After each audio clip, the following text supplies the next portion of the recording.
गुनाहों से अल्लाह ताला इतना नाराज है कि अल्लाह ताला हम पर बारिश नहीं नाजिल फरमा रहा है। आय अल्लाह, आज जुमा के दिन इस मिंबर से खड़े होकर आय अल्लाह मैं तुझसे दुआ करता हूँ और हम सब ये दुआ करते हैं, आय अल्लाह हम गुनहगारों को हमारे गुनाहों की सजा न दे, आय अल्लाह तू रहमतों की बारिश हम पर नाजिल फरमा दे।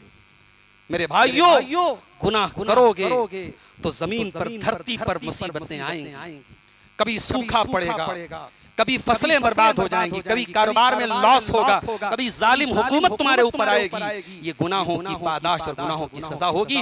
नबी ने फरमाया कि खबरदार गुनाहों से बचना वरना अल्लाह ताला का अजाब तुम्हारे ऊपर नाज़िल। मुआज़ इब्न जबल ने कहा, अल्लाह के प्यारे रसूल सल्लल्लाहु अलैहि वसल्लम ने मुझे 10 बातों की वसीयत की। नंबर 1, ला तुशरिक बिल्लाहि शैआ। ऐ मुआज़ इब्न जबल, तू अल्लाह के साथ कभी शिर्क न करना। व इन कुतिलता व हुर्रिकता, अगर तुझे कत्ल कर दिया जाए, तेरे टुकड़े टुकड़े कर दिए जाएं, तेरी बोटी बोटी कर दी जाए, तुझे जला करके खाक कर दिया जाए, ऐ मुआज़ इब्न जबल तू अल्लाह के साथ कभी शिर्क न करना। बड़ी अजीब बात है भाई। हमारे गांव में, हमारे इलाके में, हमारी बस्ती में कोई शराब पिए तो हम बुरा समझते हैं, कोई ज़िना करे हम बुरा समझते हैं, कोई कत्ल करे हम बुरा समझते हैं, कोई डाका डाले हम बुरा समझते हैं, और कोई शिर्क करे तो हमें बुरा तक नहीं लगता। हमारे दिल में कोई बेचैनी भी नहीं होती, हमारे माथे पर कोई लकीर भी नहीं आती। नहीं मेरे भाई, दुनिया का सबसे बड़ा पाप अल्लाह के साथ शिर्क करना है। ये वो पाप है, अगर बगैर तौबा किए कोई मर गया उसकी बख्शिश अल्लाह ताला के नहीं। और ये मैं नहीं कह रहा, ये रब का कुरान कह रहा है। इन्नल्लाह ला यगफिरु अन युशरक बिही व यगफिरु मा दून ज़ालिका लिमन यशा। अल्लाह ताला मुशरिक की मग़फ़िरत नहीं करेगा, ये अल्लाह का ऐलान है। मुशरिक हमेशा जहन्नम में रहेगा। इन्नहु मन युशरिक बिल्लाहि फ़क़द हर्रमल्लाहु अलैहिल जन्ना, जो अल्लाह के साथ शिर्क करेगा, अल्लाह का ऐलान है। मौलाना अब्दुल गफ्फार सल्फी के बयानात सुनने के लिए मौलाना के इस ऑफिशियल चैनल को सब्सक्राइब करें। अल्लाह ताला का फज़्ल व करम, उसका एहसान, उसकी नेमत हम पर और आप पर है कि आज जुमा के मुबारक दिन में हम जुमा की नमाज और जुमा के खुतबे के लिए इस मस्जिद में हाजिर हुए हैं। मैंने खुतबे मसनूना के बाद कुरान करीम की एक आयत आपके सामने पढ़ी है और अल्लाह के रसूल सल्लल्लाहु अलैहि वसल्लम की एक लंबी हदीस का छोटा सा टुकड़ा आपके सामने पढ़ा है। आइए पहले आयत करीमा को देखते हैं। ये कुरान के 28वें पारे की आयत है। अल्लाह ने फरमाया, वमा आताकुमुर रसूलु फखुज़ूहु वमा नहाकुम अन्हु फंतहू। मेरा रसूल तुमको जो दे ले लो, और मेरा रसूल जिससे मना कर दे बाज आ जाओ, रुक जाओ। रसूल कहे तो करो, और रसूल किसी चीज से मना कर दे, स्टॉप, रुक जाओ, उस काम को छोड़ दो। बिल्कुल क्लियर है ये आयत। ये आयत एक मुसलमान की जिंदगी का स्लोगन होना चाहिए, हमारी लाइफ का स्लोगन होना चाहिए। जिंदगी में जब भी हमें कंफ्यूजन हो कि ये काम हम करें कि ना करें, या ये काम हमें करना चाहिए या नहीं करना चाहिए, तो वहां कुरान की आयत को याद कर लेना। वमा आताकुमुर रसूलु फखुज़ूहु वमा नहाकुम अन्हु फंतहू। मेरा रसूल तुमको जो दे ले लो, मेरा रसूल जिससे मना कर दे बाज आ जाओ, रुक जाओ, खबरदार हो जाओ। अब जो मैं हदीस पढ़ने जा रहा हूं, ये हदीस मुस्नद अहमद के अंदर है। अल्लामा अलबानी ने हसन करार दिया है। और इस हदीस में अल्लाह के नबी सल्लल्लाहु अलैहि वसल्लम ने अपने बहुत ही जलीलुल कद्र सहाबी, नाम नोट कर लो, मुआज़ बिन जबल रज़ी अल्लाह ताला, हजरत मुआज इब्ने जबल रज़ी अल्लाह ताला अन्हु को अल्लाह के नबी ने 10 बातों की वसीयत की थी। 10 इम्पोर्टेंट बातें, 10 महत्वपूर्ण बातें, 10 अहम बातें अल्लाह के नबी ने अपने सहाबी को बताई थी। आज का हमारा खुतबा जुमा इन्हीं 10 बातों पर इंशाअल्लाह होगा। इससे पहले कि मैं रिवायत का तर्जमा करूं और बात को आगे बढ़ाऊं, पहले ये जान लेते कि मुआज बिन जबल कौन है। मुआज बिन जबल 18 साल की उम्र में इस्लाम लाए। इंतहाई नौजवान थे, यंग एज थी और बहुत हैंडसम, बहुत खूबसूरत थे हजरत मुआज बिन जबल। इस्लाम लाए, नबी के मिशन का साथ दिया और अल्लाह के नबी अपने इस सहाबी से इतनी मोहब्बत करते थे कि एक मर्तबा सवारी के ऊपर अल्लाह के प्यारे रसूल सल्लल्लाहु अलैहि वसल्लम आगे बैठे थे और हजरत मुआज इब्न जबल पीछे बैठे हुए थे। अल्लाह के रसूल ने 2 मर्तबा अल्लाह की कसम खा के कहा, या मुआज वल्लाहि इन्नी ला उहिब्बुका, वल्लाहि इन्नी ला उहिब्बुका। ऐ मुआज, अल्लाह की कसम मैं तुमसे बहुत मोहब्बत करता हूँ। ऐ मुआज, मैं तुमसे बहुत मोहब्बत करता हूँ। ये बहुत बड़ी बात है। अगर अल्लाह के रसूल किसी से ये कहें कि मैं तुमसे बहुत मोहब्बत करता हूँ, ये बहुत बड़ी बात है। इससे बड़ा ऑनर, इससे बड़ा एजाज, इससे बड़ा सम्मान क्या हो सकता है। ये सम्मान हजरत मुआज इब्न जबल को मिला। फिर अल्लाह के नबी ने फरमाया, ऐ मुआज, हर फर्ज नमाज के बाद ये दुआ पढ़ना कभी मत छोड़ना। हर फर्ज नमाज के बाद ये दुआ जरूर पढ़ना। कौन सी दुआ? अल्लाहुम्मा अइन्नी अला ज़िक्रिका व शुक्रिका व हुस्न इबादतिका। ऐ अल्लाह, तू मेरी मदद फरमा कि मैं तेरा जिक्र करूं, तेरा शुक्र करूं और अच्छी तरीके से तेरी इबादत करूं। ये बड़ी प्यारी दुआ है। अगर आप नहीं पढ़ते हैं तो पढ़ा कीजिए हर फर्ज नमाज के बाद और अपनी आम दुआओं में भी इस दुआ को पढ़ा कीजिए। बहुत ही प्यारी दुआ है। तो ये दुआ अल्लाह के नबी ने हजरत मुआज इब्न जबल को सिखाई थी। एक मर्तबा अल्लाह के रसूल हजरत मुआज इब्न जबल को यमन भेज रहे थे। हजरत मुआज इब्न जबल सवारी के ऊपर सवार थे और ऊंटनी की जो नकेल थी वो अल्लाह के नबी ने अपने हाथों में पकड़ी हुई थी और आप मुआज इब्न जबल को इंस्ट्रक्शन दे रहे थे, डायरेक्शन दे रहे थे, समझा रहे थे ये करना है, ये नहीं करना है। बात ही बात में अल्लाह के नबी ने फरमाया, ऐ मुआज, हो सकता है कि आइंदा साल जब तुम मदीना में आओ तुम्हारी मुलाकात तुम्हारे रसूल से न हो पाए।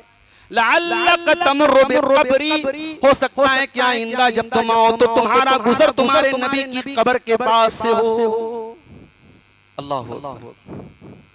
दुनिया में जो हमारे अपने होते हैं उनकी जुदाई के बारे में सोच करके भी कभी कभी हमारे रोंगटे खड़े हो जाते हैं। जरा तसव्वुर करो मेरे भाइयों कि हजरत मुआज बिन जबल अल्लाह के प्यारे रसूल के से कितनी मोहब्बत करते थे। जब नबी ने इतना कहा कि ऐ मुआज, हो सकता है कि आइंदा साल तुम्हारी मुलाकात मुझसे न हो पाए, इतना सुनना तक कि हजरत मुआज बिन जबल ज़ारो क़तार रोने लगे, आंखों से आंसू बहने लगे, रोने लगे।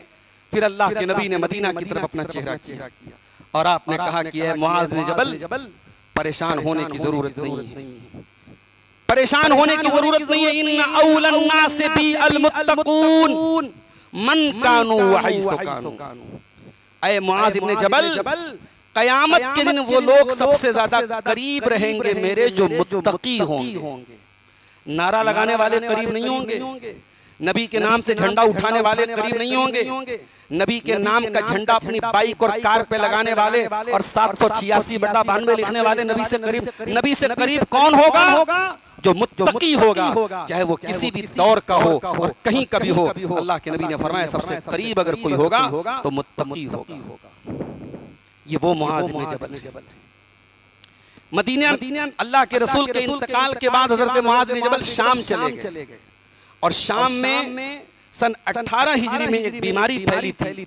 जैसे हमारे दौर में कोरोना की बीमारी बड़ी खतरनाक तरीके से फैली थी, उसी जमाने में सन 18 हिजरी में हजरत उमर के दौर में ताउन की बीमारी फैली थी और ये इन्फेक्शियस बीमारी थी, ये इन्फेक्शन वाली बीमारी थी। इसमें बहुत सारे सहाबा का इंतकाल हुआ। उसी बीमारी में हजरत मुआज इब्न जबल का लगभग 33 ईयर्स इनकी उम्र थी, 33 साल, बहुत कम उम्र में इनका इंतकाल हो गया। और जब इनका इंतकाल हुआ, इंतकाल के पहले जब ये मिंबर पे खुतबा दे रहे थे तो इनके बदन पे ताउन के दाने निकले हुए थे। तो इन्होंने अपने हाथों के दाने को चूमा और कहा कि मैं अगर इस ताउन की बीमारी में मर जाऊंगा तो मैंने अल्लाह के नबी से सुना है कि ताउन की बीमारी में शहादत की मौत होती है, ये मौत मुझे नसीब होगी। और चुनांचे उसी ताउन की बीमारी में हजरत मुआज इब्न जबल का इंतकाल हुआ। तो मुआज इब्न जबल क्या कहते हैं? औसानी रसूलुल्लाह सल्लल्लाहु अलैहि वसल्लम बिअश्री कलिमात, अल्लाह के रसूल ने मुझे 10 बातों की वसीयत की। अच्छा, वसीयत किसको बोलते हैं? हमारे यहाँ वसीयत का मतलब ये समझा जाता है मरने के पहले मरने वाला अपने बाल बच्चों को, अपने घर वालों को जो इंस्ट्रक्शन दे के जाए, जो बातें बोल के जाए, वो वसीयत। और है भी वो वसीयत। मगर अरबी जबान में वसीयत का एक मतलब और भी होता है। जब किसी को बहुत अहम बात, बहुत खास बात बताई जाए, बहुत इंपॉर्टेंट बात बताई जाए, तो अरबी में उसको वसीयत कहते हैं। तो हजरत मुआज इब्न जबल ने कहा अल्लाह के प्यारे रसूल सल्लल्लाहु अलैहि वसल्लम ने मुझे 10 बातों की वसीयत की। नंबर 1, ला तुशरिक बिल्लाहि शैआ। ऐ मुआज इब्न जबल, तू अल्लाह के साथ कभी शिर्क न करना। व इन कुतिलता व हुर्रिकता, अगर तुझे कत्ल कर दिया जाए, तेरे टुकड़े टुकड़े कर दिए जाएं, तेरी बोटी बोटी कर दी जाए, तुझे जला करके खाक कर दिया जाए, ऐ मुआज इब्न जबल तू अल्लाह के साथ कभी शिर्क न करना। बड़ी अजीब बात है भाई। हमारे गांव में, हमारे इलाके में, हमारी बस्ती में कोई शराब पिए तो हम बुरा समझते हैं, कोई जिना करे हम बुरा समझते हैं, कोई कत्ल करे हम बुरा समझते हैं, कोई डाका डाले हम बुरा समझते हैं, और कोई शिर्क करे तो हमें बुरा तक नहीं लगता। हमारे दिल में कोई बेचैनी भी नहीं होती, हमारे माथे पर कोई लकीर भी नहीं आती। नहीं मेरे भाई, दुनिया का सबसे बड़ा पाप अल्लाह के साथ शिर्क करना है। ये वो पाप है अगर बगैर तौबा किए कोई मर गया, उसकी बख्शिश अल्लाह ताला के नहीं। और ये मैं नहीं कह रहा, ये रब का कुरान कह रहा है। इन्नल्लाह ला यगफिरु अन युशरक बिही व यगफिरु मा दून ज़ालिका लिमन यशा। अल्लाह ताला मुशरिक की मग़फ़िरत नहीं करेगा, ये अल्लाह का ऐलान है। मुशरिक हमेशा जहन्नम में रहेगा। इन्नहु मन युशरिक बिल्लाहि फ़क़द हर्रमल्लाहु अलैहिल जन्नह, जो अल्लाह के साथ शिर्क करेगा, अल्लाह का ऐलान है, अल्लाह ने जन्नत उसके ऊपर हराम कर दी है, वो जन्नत में कभी नहीं जाएगा। जो शिर्क करके दुनिया से बगैर तौबा किए दुनिया से चला जाएगा। मेरे भाइयों, आज अफसोस के साथ कहना पड़ता है, हम अहले हदीसों के घरों में भी अब बहुत सारे काम ऐसे होने लगे हैं जो शिर्किया अमल हैं, जो मुनासिब नहीं। बच्चा बीमार हुआ, किसी बाबा के पास, किसी पीर के पास, किसी ओझा के पास, किसी पढ़ के दम करने के वाले के पास हम गए, उसने कुरान लिखा या कुछ भी लिखा और कहा कि साहब इसे बच्चे के गले में लटका देना, इसे हाथ में बांध देना। अब ये साहब जो गले में और हाथ में बांधा जा रहा है, इसको क्या बोलते हैं? तावीज बोलते हैं। और नबी के अल्फाज सुनो, मन अल्लाह का तमीमतन फकद अशरक, जिसने तावीज पहना उसने शिर्क किया। अब एक बात और समझ लो, अगर तावीज के अंदर उल्टी सीधी गिनतियां लिखी हैं, और कभी कभी मैंने एक आध दो तावीज को खोल के देखा तो उसमें जिन्नात का नाम लिखा हुआ है, उसमें मदद के लिए अल्लाह के फरिश्तों को पुकारा गया, या जिब्रील या मीकाईल। उसमें हजरत अली, हजरत हसन और हुसैन को पुकारा गया। तो ये तो खुल्लम खुल्ला शिर्क है। अगर तावीज में ये सब लिखा हुआ है तो उसके शिर्क होने में कोई शक और शुबा नहीं। और अगर कोई कुरान की आयतों को तावीज में लिख करके बांधता है, पहनता है, तो टेक्निकल बात बता रहा हूं, सुन लीजिए उसको, वो शिर्क तो नहीं है। अगर कोई ये अकीदा समझ करके तावीज पहन रहा है, कुरान की लिखी हुई तावीज कि साहब इससे मुझे शिफा मिल जाएगी, तो ये वो शिर्क तो नहीं है जो इंसान को इस्लाम से खारिज कर देता है, मगर है भी ये शिर्क तक लेके जाने वाला अमल। क्यों? क्योंकि आज आप कुरान का तावीज लटकाए हुए हैं, इस बात की क्या गारंटी है कि कल आप उल्टा सीधा तावीज नहीं पहनेंगे? एक बात, भाई आप तो तावीज देने वाले की अकीदत के मुरीद हो गए साहब। उसने तावीज दिया, मेरी बीवी ठीक हो गई, मेरा बच्चा ठीक हो गया, अब कल वो शिरकिया तावीज देगा, वो भी आप पहनाएंगे अपनी बीवी बच्चे को। दूसरी बात ये कि कुरान शिफा है, कुरान का पढ़ना शिफा है, कुरान पढ़ के दम करना शिफा है। कुरान को पानी पर भी दम किया जा सकता है, मगर कुरान को पहन करके लटकाना या घर में कुरान को बरकत के लिए लटकाना या बीमारी से बचने के लिए लटकाना, इसका कोई सबूत नहीं है। लिहाजा ये गुनाह है, ये गलत है। तावीज हमारे और आपके घर में नहीं होना चाहिए। मैं कहता हूं अगर कोई बीमारी आई है, ज्यादा से ज्यादा क्या होगा, हम मर जाएंगे। अगर हमारी तौहीद खतरे में पड़ जाए तो हम मर जाएं। अल्लाह के नबी ने फरमाया अगर कत्ल कर दिए जाओ, जला दिए जाओ, तब भी शिर्क मत करना। आज मुसलमान क्या नहीं कर रहा है मेरे भाई? कौन सा आस्ताना और कौन सा दर है जहां मुसलमान सर नहीं झुका रहा है? घोड़े शाह का मजार भी मौजूद है, बिलाई बीबी का मजार भी मौजूद है, बिल्ली और घोड़े की कब्रें बनाकर उनकी इबादत मुसलमान कर रहा है। अल्लामा इकबाल ने बिल्कुल सही कहा था, वज़ा में तुम हो नसारा तो तमद्दुन में हुनूद, ये मुसलमान है जिन्हें देख के शर्माएंगे। हमारी पहचान हमारी तौहीद है, हमारी नजात हमारी तौहीद है। मरते दम तक तौहीद पर कायम रहना। नबी अकरम ने यही सबक दिया हजरत मुआज़ इब्न जबल को, ला तुशरिक बिल्लाहि शैया, ऐ मुआज़ इब्न जबल अल्लाह के साथ कभी शिर्क मत करना, अगरचे कत्ल कर दिया जाए, जला दिया जाए। नंबर 2, वला तउक्कन वालिदैका, और ऐ मुआज़ इब्न जबल अपने माँ बाप की नाफरमानी न करना, अपने माँ बाप से रिश्ता न तोड़ना, अपने माँ बाप को दुख न देना। व इन अमरा कान तखरुजा मिन अहलिका व मालिका, अगर तेरे माँ बाप तुझे घर से निकलने को बोल दे, सारा माल छोड़ के जाने को बोल दे, तो छोड़ देना, मगर माँ बाप की नाफरमानी न करना। अब ये बड़ी अजीब बात है भाई। कोई कह सकता है मौलवी साहब ये तो नाइंसाफी की बात है, माँ बाप की गलत बात भी हम मान लें। नहीं, माँ बाप की गलत बात तो नहीं मानना है, लेकिन माँ बाप अगर दुनियावी एतबार से कोई हुक्म ऐसा दे, दीन की बात मैं नहीं कर रहा हूँ, अगर माँ बाप की कोई बात दीन के खिलाफ है तब माँ बाप की भी नहीं चलेगी। लेकिन अगर माँ बाप की कोई ऐसी बात है जिसमें आपको दुनिया का नुकसान लग रहा है, तो वहां पर भी अल्लाह के नबी कह रहे हैं कि माँ बाप का दिल रख लेना। बजाय तुम्हें लगेगा कि तुम्हारा नुकसान हो रहा है, मगर आगे चल करके तुम्हें महसूस होगा कि तुम्हारा नुकसान नहीं हुआ, अल्लाह ताला कहीं ना कहीं से उसकी पूर्ति करेगा। माँ बाप को कभी दुख मत देना। मैं यहाँ एक बात की वजाहत कर दूं, मैं कतान ये बात नहीं बोल रहा हूँ कि हर माँ और बाप मासूम होते हैं, माँ बाप की हर बात सही होती है, नहीं। बहुत सारे केस ऐसे भी होते हैं जहाँ गलती माँ बाप की तरफ से भी होती है, जहाँ माँ बाप भी ज्यादती करते हैं बच्चों के ऊपर, जहाँ माँ बाप भी भेदभाव करते हैं बच्चों के साथ, जहाँ माँ बाप किसी एक बच्चे को बहुत ज्यादा प्यार करते हैं, बाकी बच्चों के साथ नाइंसाफी करते हैं। शरीयत क्या कहती है?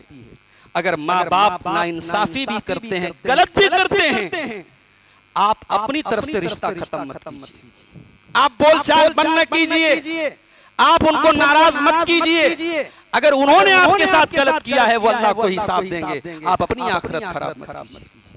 इस दुनिया में अगर कोई हस्ती ऐसी है, पैदा होने से लेकर के जिंदगी की आखिरी सांस तक, जिसका सबसे ज्यादा एहसान आपके ऊपर है, तो आपके माँ बाप। यमन का एक आदमी अपनी बूढ़ी माँ को कंधे पर सवार करके खाने काबा का तवाफ कर रहा था, और खाने काबा का तवाफ करते करते कह रहा था, इन्नी लहा बईरुहल मुज़ल्ललू, मैं तो अपनी माँ के लिए ऊंट की तरह हो गया। मेरी माँ मेरे ऊपर सवार होकर के खाने काबा का तवाफ कर रही है, मैं तो आज अपनी माँ के लिए सवारी बन गया, ऊंट बन गया। वहां पर अब्दुल्ला बिन उमर भी खाने काबा का तवाफ कर रहे थे। उस यमन के उस आदमी ने, उस नौजवान ने हजरत अब्दुल्ला इब्न उमर से कहा, अब्दुल्ला आज मैंने अपनी माँ को अपनी पीठ पे सवार करके खाने काबा का तवाफ करा दिया, आज तो मैंने अपनी माँ का हक अदा कर दिया। हजरत अब्दुल्ला बिन उमर ने कहा कि नहीं नहीं, अरे तू माँ का हक अदा करने की बात करता है, वला बिज़फ़रतिन वाहिदा, तेरी माँ ने तुझे जन्म देने के टाइम तेरी माँ के ज़बान से जो चीख की आवाज निकली थी, जो दर्द की आवाज निकली थी, अभी तो तूने उस आवाज का भी हक अदा न किया।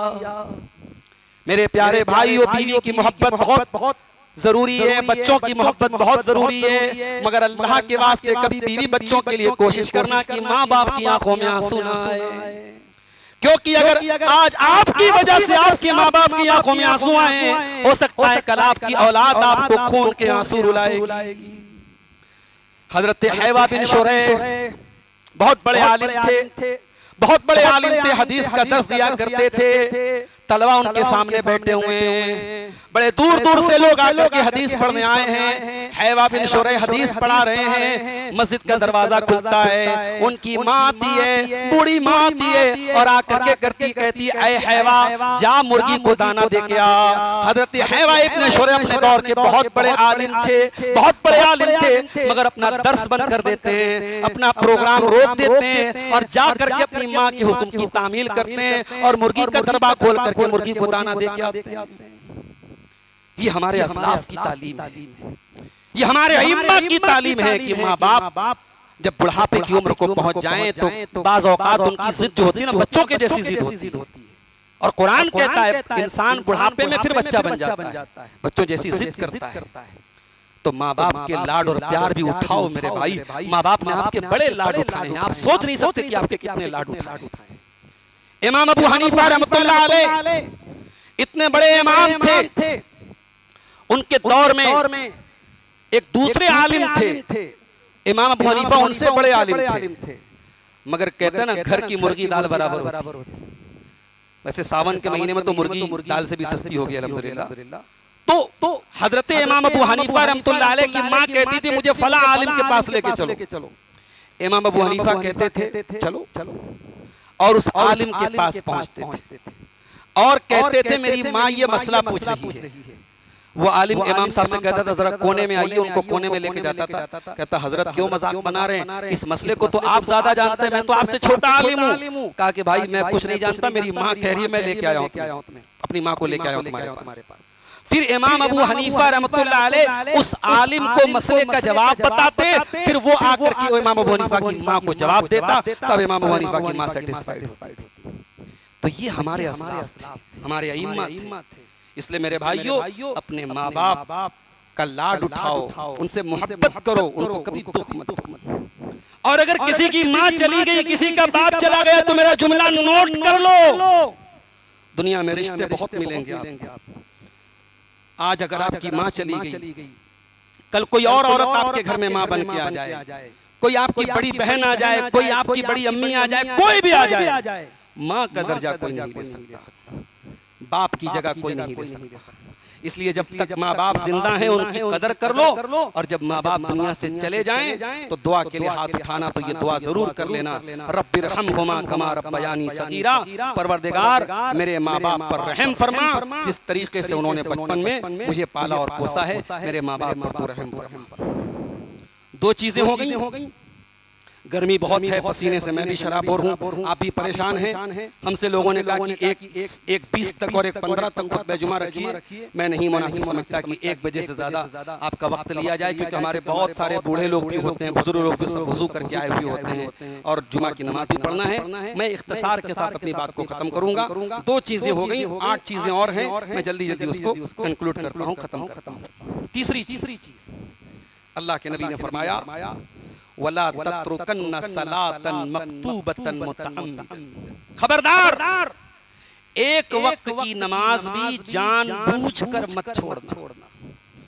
भाई एक होता है आप इंसान हैं, रात में सोए, नींद आ गई, फजर में नहीं उठ पाए, या आप मार्केट गए, बाजार गए, नहीं मौका मिल पाया, नमाज का वक्त निकल गया, या ट्रेन में सफर कर रहे हैं, आज के हालात वो नहीं है कि ट्रेन में आप आसानी के साथ नमाज पढ़ सके, नमाज छोड़। जानबूझ के छोड़ना एक अलग बात है और मजबूरी में छूट जाना एक अलग बात है। अल्लाह के नबी ने फरमाया अगर किसी ने एक टाइम की नमाज भी जानबूझ करके छोड़ दी है। तो जुमला सुनिएगा अल्लाह के रसूल का, फ़क़त बरीअत मिन्हु ज़िम्मतुल्लाह, अल्लाह ताला की जिम्मेदारी उससे हट गई। क्या मतलब? अल्लाह ताला अगर आप नमाज पढ़ेंगे, अल्लाह ताला आपकी जिम्मेदारी ले रहा है, अल्लाह आपकी गारंटी ले रहा है, अल्लाह आपको जलील नहीं करेगा, अल्लाह आपको रुस्वा नहीं करेगा, अल्लाह आपकी हिफाजत करेगा। लेकिन जब आपने नमाज छोड़ दी, अल्लाह का ऐलान है, जा मेरे बंदे, मैं तुझसे बरी हूं, मेरी जिम्मेदारी तेरे बारे में कोई नहीं। मेरे भाइयों, दुनिया के चंद टकों के लिए हम अपना इंश्योरेंस कराते हैं, बीमा कराते हैं। साहब हम मर जाएं तो हमारे बच्चों के कुछ काम है। अरे लाइफ इंश्योरेंस कराने वालों और जीवन बीमा कराने वालों, सबसे बड़ा बीमा तो तुम्हारी ये 5 टाइम की नमाज है। ये नमाज की पाबंदी करो, अल्लाह तबारक व तआला की हिफाजत आपके साथ रहेगी, अल्लाह का जिम्मा आपके साथ रहेगा।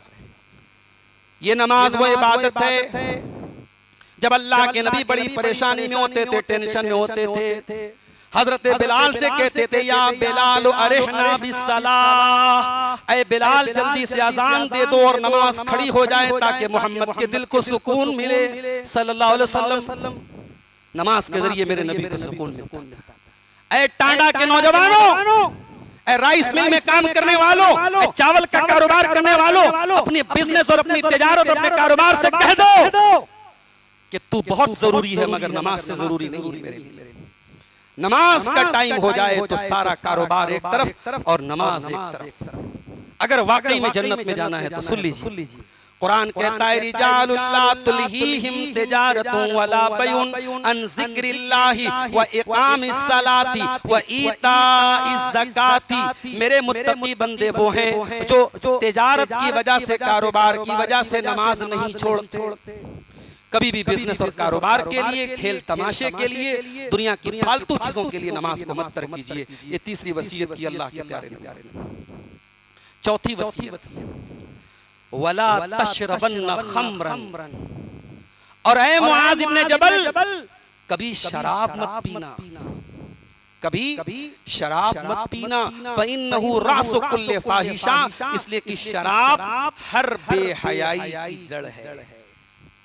जब इंसान शराबी हो जाएगा तो फिर वो किस हद तक गिरेगा नहीं कह सकते।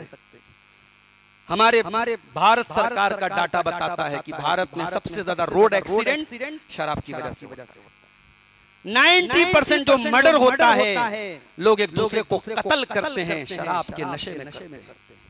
90% जो रेप के केस होते हैं, जो जिना के वाकयात होते हैं, खास तौर से जो जिना बिल जबर होता है, किसी के साथ जबरदस्ती जो रेप किया जाता है, वो सारे वाकयात मेजॉरिटी शराब के नशे में होते हैं।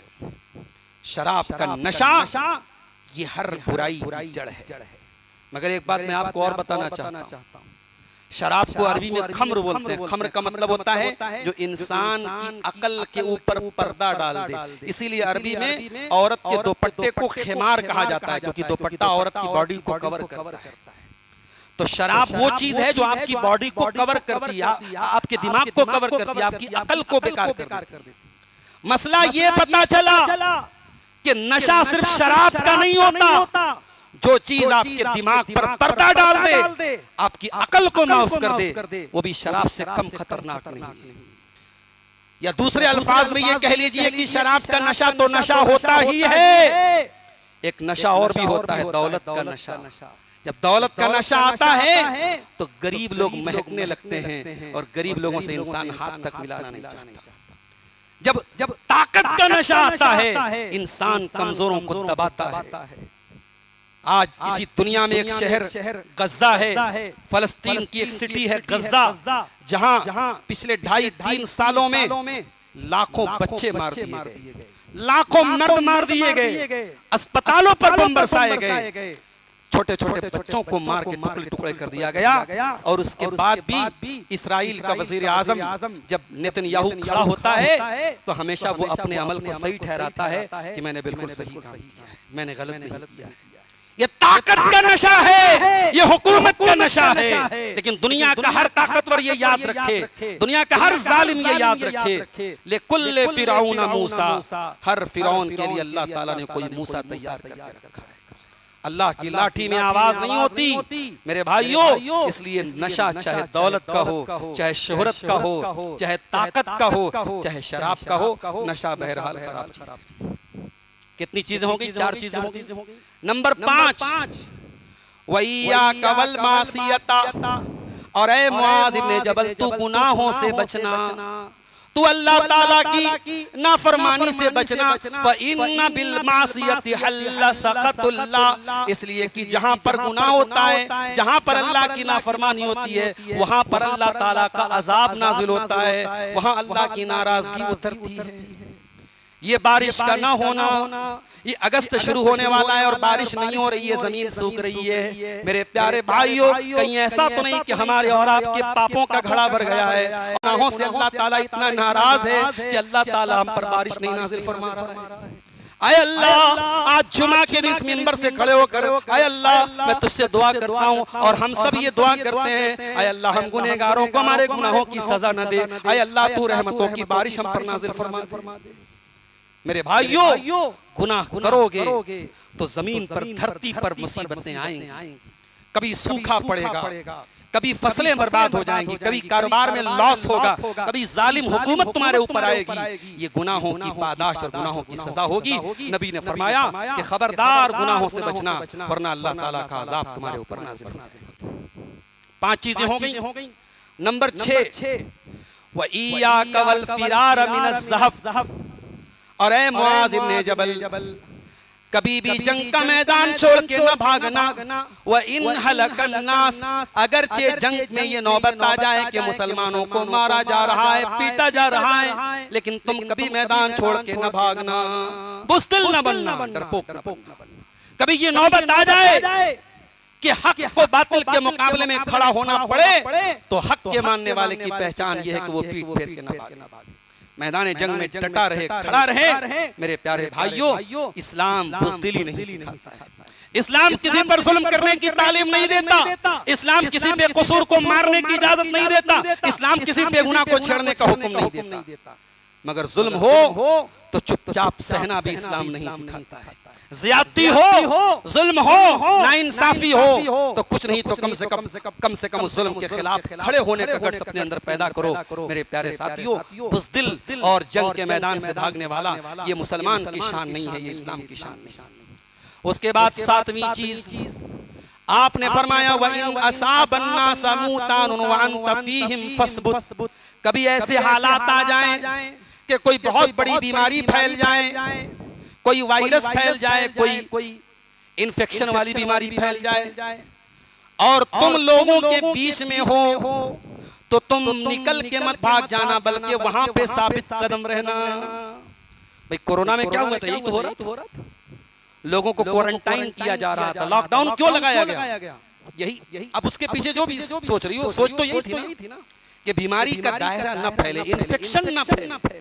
तो ये अल्लाह के नबी की तालीम भी है कि अगर किसी मुल्क में, शहर में कोई बीमारी फैल गई, जैसे कभी कभी होता है, दिल्ली में एक मर्तबा चिकनगुनिया की बीमारी बहुत फैल गई, तो अगर आप बीमारी के माहौल में हैं तो वो शहर छोड़ के न जाइए, वरना क्या नतीजा निकलेगा? आपकी बीमारी फिर अल्लाह ताला के हुक्म से दूसरों को मुंतकिल होगी। ये भी मसला याद रखिए। क्या बीमारी एक आदमी से दूसरे आदमी को ट्रांसफर होती है? होती है, अल्लाह की मर्जी से होती है, अल्लाह की मर्जी से, अल्लाह की मशीयत से होती है। क्या नजरे बद लगती है? लगती है। अल्लाह के नबी की सही हदीस है कि नजरे बद इतनी खतरनाक चीज होती है जो इंसान को कब्र तक लेके जा सकती है और ऊंट को हांडी तक लेके जा सकती है। क्या मतलब? यानी कोई इंसान किसी इंसान को ऐसी नजर भी लगा सकता है कि वो मर सकता है, और कोई किसी ऊंट को ऐसी हासिदाना नजर से देख सकता है कि ऊंट ज़बा होकर के हांडी में बर्तन में पहुंच जाता है। तो नजरे बद बरहक है, मगर उसका इलाज तावीज नहीं है, उसका इलाज नकली और फर्जी बाबाओं के पास जाना नहीं है, बड़ा आसान तरीका है। हमारा मसला ये, हम सीखना नहीं चाहते। अल्लाह के नबी अपने नवासों हसन और हुसैन को पढ़ के क्या दम करते थे? हमने कभी वो दुआ याद की? हजरत हसन और हुसैन को अल्लाह के नबी पढ़ के दम करते थे, ओ ईज़ुकुमा बिकलिमातिल्लाहि ताम्मा मिन कुल्li शैतान व हाम्मा व मिन कुल्li ऐनिन लाम्मा। आप भी पढ़िए अपने बच्चों और बीवी को कोई प्रॉब्लम हो जाए सूर्य फलक और सूर्य नास पढ़ के दम कीजिए, सूर्य फातिहा पढ़ के दम कीजिए, आयतल कुर्सी पढ़, ये सब चीजें ऐसी हैं, इसके लिए हमें किसी आलिम को बुलाने की जरूरत नहीं है, ये तो हम सब खुद कर सकते हैं। मगर मसला ये है हमारी जिंदगी गुनाहों में गुजरती है, नमाज से दूर है, दीन से दूर हैं, और फिर हम ये सोचते हैं कि भाई हमारे ऊपर जादू क्यों हो गया, हमें जिन्नात क्यों परेशान कर रहा है, हमारे घर में ये बला क्यों आ गई। तो भैया पहले अपने अमल का हम सब जायजा लें, अपने गिरबान में झांकें। मैंने कल रात की तकरीर में भी एक बात कही थी कि दरवाजा खुला रहेगा तो कुत्ता अंदर दाखिल हो जाएगा। उसके बाद 3 चीजें और बाकी रह गई इस हदीस में, और घड़ी में मेरे ख्याल से 1 बज चुका है। 3 चीजें और जल्दी जल्दी सुन लीजिए। इन 3 चीजों का ताल्लुक फैमिली से, परिवार से है। अल्लाह के नबी ने फरमाया वो अनफिक अला इयालिका मिन तौलिका, अपने परिवार पर अपनी ताकत के हिसाब से खर्च करो। भाई आप की अगर ताकत है और बीवी अच्छा कपड़ा मांग रही है तो पहनाओ ना उसको, अगर बच्चे अच्छा खाने की जिद कर रहे हैं तो खिलाओ ना उनको, अगर आप अच्छे मकान में रह सकते तो रहो ना अच्छे मकान में। अच्छा खाना खाना, अच्छे मकान में रहना, अच्छी जिंदगी गुजारना ये इस्लाम में मना नहीं है, गलत नहीं है। मेरा मसला याद रखिए, अपनी हैसियत के हिसाब से कर्जा लेकर के, लोन लेकर के, हराम कमाई के जरिए बच्चों को अच्छा मत खिलाओ। अपनी ताकत के हिसाब से अच्छे अच्छा खिलाओ, अच्छे से अच्छा पहनाओ। अल्लाह के नबी ने इसको भी दीन का एक हिस्सा करार दिया। मस्जिद में चंदा आप देते हैं सवाब मिलता है, मदरसे में चंदा देते हैं सवाब मिलता है, तो याद रखिए आप अपने बच्चों को जो चॉकलेट ला के देते हैं इंशाअल्लाह उस पर भी सवाब मिलेगा। ये बीवियों को जो आप हर महीना ले जाके नया सूट दिला रहे हैं, इंशाअल्लाह बीवी पहन करके आपका दिल खुश करेगी, उस पर भी आपको सवाब मिलेगा। ये घर में कभी पनीर की सब्जी बन रही है, कभी चिकन बन रहा है, ये अच्छा खाना जो बन रहा है, इस पर भी सवाब मिलेगा। अल्लाह के नबी ने फरमाया कि तुम अपनी बीवी के मुंह में जो लुकमा डालते हो उस पर भी तुमको सवाब मिलेगा। उसके बाद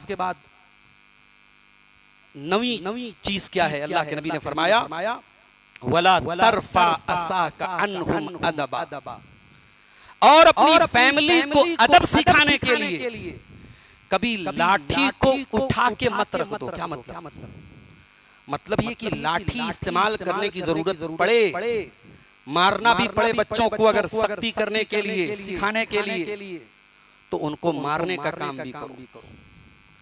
आज बच्चे जब जवान हो जाते तो हम कहते हैं मौलवी साहब मेरा बेटा अपने मन का हो गया, मेरी बेटी अपने मन की हो गई। ये बेटियां जो घर छोड़ छोड़ के भाग रही हैं, मैंने कल भी कहा था और आज भी कह रहा हूं, जब ये बच्चे हमारे कंट्रोल में होते हैं हम तरबियत पर तवज्जो नहीं देते, हम बच्चों की तालीम पर तवज्जो नहीं देते। मेरे भाइयों, अपने बच्चों और अपनी फैमिली की तरबियत के लिए जहां प्यार की और लाड की जरूरत है वहीं सख्ती की भी जरूरत है। बीवी की हर बात मत मानो, बच्चों की हर बात मत मानो, जो बात सही है वही बात मानो। अपने बच्चों को अगर सख्ती करना पड़े तो सख्ती भी करो। मैं एक मिसाल दे दूं, वक्त खत्म हो रहा है। हजरत अब्दुल्लाह इब्ने उमर बहुत बड़े सहाबी हैं, उन्होंने हदीस बयान की कि अल्लाह के नबी को मैंने फरमाते हुए सुना है कि अगर औरतें मस्जिद में जाने की इजाजत मांगे नमाज पढ़ने के लिए तो उनको इजाजत दे देना, मना मत करना। तो अब्दुल्लाह इब्ने उमर का एक बेटा था जिसका नाम बिलाल था, वो खड़ा हुआ, उसने कहा अब्बा जान हम तो रोकेंगे अपनी औरतों, हमें मालूम है कि औरतें मस्जिद में जाएंगी, खुशबू लगा के जाएंगी, बेपर्दा होके जाएंगी, फितना पैदा करेंगी, हम मस्जिद में जाने से मना करेंगे। अब्दुल्लाह इब्ने उमर को बहुत तेज गुस्सा आया, कहा कि मैं अल्लाह के रसूल की हदीस सुना रहा हूं कि आपने कहा कि मत रोको और तू कह रहा है कि हम रोकेंगे। कहा कि आज के बाद मैं तुझसे बात नहीं करूंगा। इस्लाम कहता है 3 दिन से ज्यादा किसी से बातचीत बंद मत करो। मगर जब मसला इस्लाम का आया, अब्दुल्लाह इब्ने उमर मरते दम तक अपने बेटे से नाराज रहे और बात नहीं करते थे। क्या पता चला? दीन का मसला है तो सख्ती कीजिए। और आखिरी चीज वो अखीफुम फिल्लाह, बच्चों के दिल में अल्लाह का डर पैदा कीजिए।